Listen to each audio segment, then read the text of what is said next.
আসসালামু আলাইকুম। সবাইকে স্বাগত জানাচ্ছি বিডিভিউজ ইনফোটেইনমেন্টে। আপনাদের সঙ্গে আছি আমি শরফি দিবা। ইরানের পররাষ্ট্রমন্ত্রী আব্বাস আরাকচি এবং ফিলিস্তিনি প্রতিরোধ আন্দোলন হামাসের রাজনৈতিক ব্যুরোর সদস্য বাসেম নাইমের মধ্যে সাম্প্রতিক টেলিফোন আলাপ মধ্যপ্রাচ্যের চলমান রাজনৈতিক ও নিরাপত্তা পরিস্থিতিতে নতুন করে গুরুত্ব পেয়েছে। ইরানের রাষ্ট্র টেলিভিশনের বরাতে প্রকাশিত তথ্য অনুযায়ী উভয় নেতা আঞ্চলিক পরিস্থিতির সর্বশেষ অগ্রগতি এবং বিশেষ করে ইরান ও যুক্তরাষ্ট্রের মধ্যে চলমান আলোচনা নিয়ে মতবিনিময় করেছেন। এমন এক সময়ে এই যোগাযোগের বিষয়টি প্রকাশ্যে এসেছে যখন তেহরান ও ওয়াশিংটনের মধ্যে উত্তেজনা প্রশমনের লক্ষ্যে আলোচনা এগিয়ে চলেছে এবং একই সঙ্গে গাজা উপত্যকা 2 বছরেরও বেশি সময় ধরে চলমান যুদ্ধের কারণে নজিরবিহীন মানবিক বিপর্যয়ের মুখোমুখি রয়েছে। আরও বিস্তারিত থাকছে ওয়াহিদ ফারুকীর প্রতিবেদনে।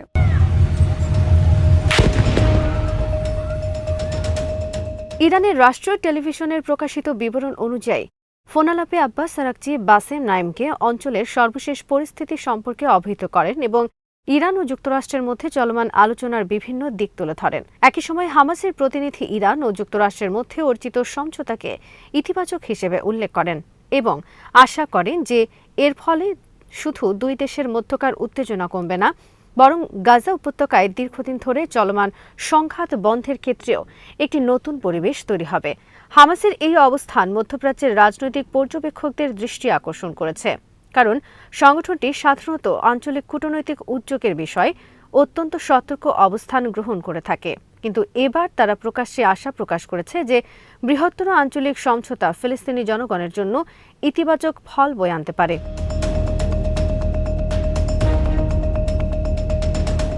আলাপের সময় আব্বাস আরাকচি পুনর্ব্যক্ত করেন যে ফিলিস্তিনি জনগণের ন্যায্য অধিকার পূর্ণাঙ্গভাবে বাস্তবায়িত না হওয়া পর্যন্ত ইসলামী প্রজাতন্ত্র ইরান তাদের প্রতি সমর্থন অব্যাহত রাখবে। ইরানের রাষ্ট্র সম্প্রচার মাধ্যমে প্রকাশিত বিবৃতিতে বলা হয়েছে, আরাকচি স্পষ্টভাবে ফিলিস্তিনি জনগণের সংগ্রামকে ন্যায়সঙ্গত বলে অভিহিত করেন এবং তাদের জাতীয় অধিকারের পূর্ণ বাস্তবায়নের প্রশ্নে তেহরানের অবস্থানে কোনো পরিবর্তন আসেনি বলে জানান।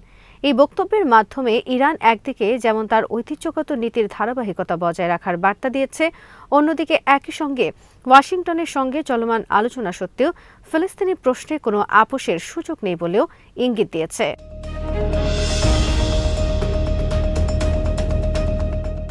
মধ্যপ্রাচ্যের বর্তমান পরিস্থিতিতে এই ফোন আলাপের তাৎপর্য আরও বেশি, কারণ গাজা উপত্যকা এখনও যুদ্ধের ধ্বংসযজ্ঞ থেকে বেরিয়ে আসতে পারেনি। 2 বছরের বেশি সময় ধরে চলমান সংঘাতে হাজার হাজার মানুষ নিহত হয়েছে এবং বিপুল সংখ্যক মানুষ বাস্তুচ্যুত হয়েছে। গাজার অবকাঠামো ব্যাপকভাবে ক্ষতিগ্রস্ত হয়েছে এবং আন্তর্জাতিক সংস্থাগুলো বহুবার সতর্ক করে বলেছে যে সেখানে মানবিক পরিস্থিতি ভয়াবহ পর্যায়ে পৌঁছেছে। এই পরিস্থিতিতে হামাসের পক্ষ থেকে আঞ্চলিক সমঝোতার প্রতি ইতিবাচক মনোভাব প্রকাশ করা ইঙ্গিত দেয় যে সংগঠনটি সামরিক সংঘাতের পাশাপাশি কূটনৈতিক ক্ষেত্রেও নতুন সম্ভাবনার দিকে নজর দিচ্ছে।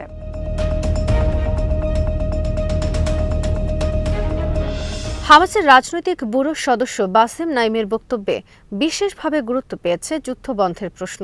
তিনি আশা প্রকাশ করেছেন যে ইরান ও যুক্তরাষ্ট্রের মধ্যে চলমান যোগাযোগ এবং সমঝোতার পরিবেশ গাজায় সহিংসতা কমাতে এবং একটি দীর্ঘমেয়াদী সমাধানের পথ তৈরি করতে সহায়তা করবে। হামাসের অভ্যন্তরীণ সূত্রগুলো দীর্ঘদিন ধরেই বলে আসছে যে সংগঠনটি এমন একটি রাজনৈতিক পরিবেশ চায় যেখানে যুদ্ধবিরতি, মানবিক সহায়তা এবং পুনর্গঠনের প্রক্রিয়া একসঙ্গে এগিয়ে নেওয়া সম্ভব হবে। এই বাস্তবতায় ইরান ও যুক্তরাষ্ট্রের মধ্যে উত্তেজনা কমে যাওয়া হামাসের কাছে ইতিবাচক হিসেবে বিবেচিত হচ্ছে।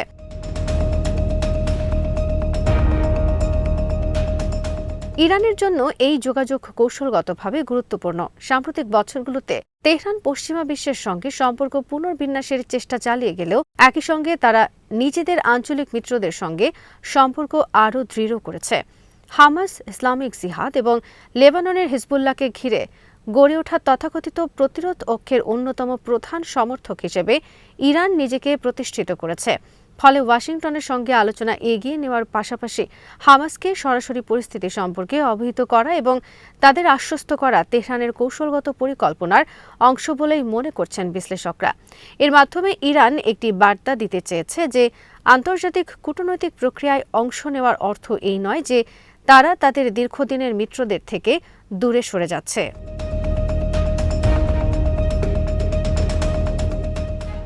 অন্যদিকে হামাসের পক্ষ থেকেও এই সমঝোতাকে স্বাগত জানানোর মধ্যে বাস্তববাদী দৃষ্টিভঙ্গি লক্ষ্য করা যাচ্ছে।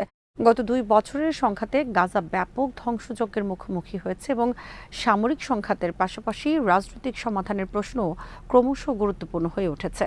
হামাসের নেতৃত্বের মধ্যে এমন একটি ধারণা শক্তিশালী হয়েছে যে আঞ্চলিক শক্তিগুলোর মধ্যে উত্তেজনা কমে গেলে আন্তর্জাতিক মধ্যস্থতা আরও কার্যকর হতে পারে এবং যুদ্ধবিরতির সম্ভাবনাও বৃদ্ধি পেতে পারে। ফলে ইরান ও যুক্তরাষ্ট্রের মধ্যে সমঝোতার পরিবেশকে তারা একটি সম্ভাব্য ইতিবাচক পরিবর্তন হিসেবে দেখছে।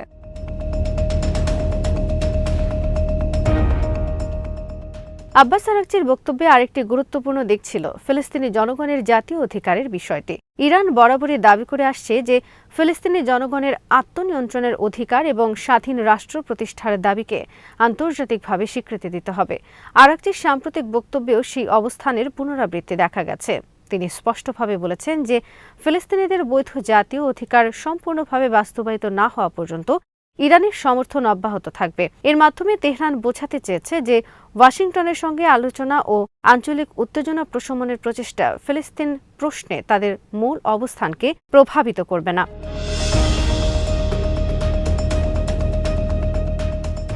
রাজনৈতিক বিশ্লেষকদের মতে এই ফোনালাপের মাধ্যমে তেহরান ও হামাস উভয় একটি গুরুত্বপূর্ণ বার্তা দিয়েছে। একদিকে ইরান দেখতে চেয়েছে যে কূটনৈতিক উদ্যোগ এবং প্রতিরোধ অক্ষের প্রতি সমর্থন একই সঙ্গে চালিয়ে নেওয়া সম্ভব। অন্যদিকে হামাসও বুঝিয়ে দিয়েছে যে তারা কেবল সামরিক সমীকরণের মধ্যেই নিজেদের সীমাবদ্ধ রাখতে চায় না, বরং বৃহত্তর আঞ্চলিক কূটনীতির পরিবর্তনকেও গুরুত্বের সঙ্গে বিবেচনা করছে। বিশেষজ্ঞদের মতে মধ্যপ্রাচ্যের বর্তমান বাস্তবতায় কোনো একটি ইস্যুকে আলাদা করে দেখা সম্ভব নয়। গাজা যুদ্ধ, ইরান যুক্তরাষ্ট্র সম্পর্ক, লেবাননের পরিস্থিতি এবং আঞ্চলিক নিরাপত্তা প্রশ্ন একে অপরের সঙ্গে গভীরভাবে সম্পর্কযুক্ত।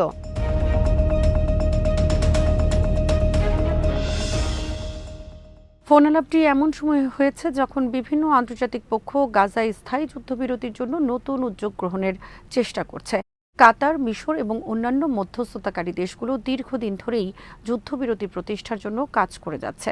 একই সময়ে যুক্তরাষ্ট্র ও অঞ্চল জুড়ে উত্তেজনা কমানোর লক্ষ্যে কূটনৈতিক প্রচেষ্টা অব্যাহত রেখেছে। এই প্রেক্ষাপটে ইরান ও হামাসের মধ্যে সরাসরি যোগাযোগ এবং উভয় পক্ষের ইতিবাচক বার্তা নতুন কূটনৈতিক পরিবেশ তৈরির ক্ষেত্রে একটি গুরুত্বপূর্ণ উপাদান হিসেবে বিবেচিত হচ্ছে।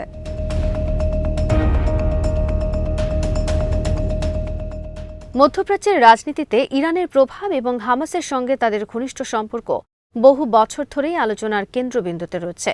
তবে সাম্প্রতিক এই যোগাযোগ দেখিয়েছে যে তেহরান একদিকে যেমন আন্তর্জাতিক পরিসরে নিজেদের অবস্থান শক্তিশালী করার চেষ্টা করছে, অন্যদিকে একই সঙ্গে ফিলিস্তিনি ইস্যুকে তাদের পররাষ্ট্রনীতির অন্যতম কেন্দ্রীয় বিষয় হিসেবেও ধরে রেখেছে।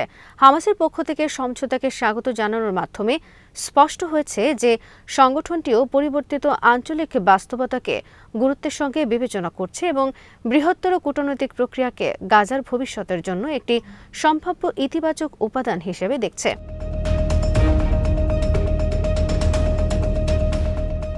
সব মিলিয়ে আব্বাস আরাকচি এবং বাসেম নাইমের এই টেলিফোন আলাপ মধ্যপ্রাচ্যের চলমান ভূ রাজনৈতিক পরিবর্তনের একটি গুরুত্বপূর্ণ প্রতিফলন হিসেবে সামনে এসেছে। এতে যেমন ইরানের ঐতিহ্যগত অবস্থানের পুনরাবৃত্তি হয়েছে, তেমনি রয়েছে গাজা যুদ্ধের অবসান এবং আঞ্চলিক স্থিতিশীলতা প্রতিষ্ঠার সম্ভাবনা নিয়ে নতুন আশা। হামাসের পক্ষ থেকে সমঝোতাকে স্বাগত জানানো এবং ইরানের পক্ষ থেকে অব্যাহত সমর্থনের প্রতিশ্রুতি মধ্যপ্রাচ্যের সাম্প্রতিক রাজনৈতিক প্রক্রিয়ায় একটি তাৎপর্যপূর্ণ বার্তা হিসেবে বিবেচিত হচ্ছে।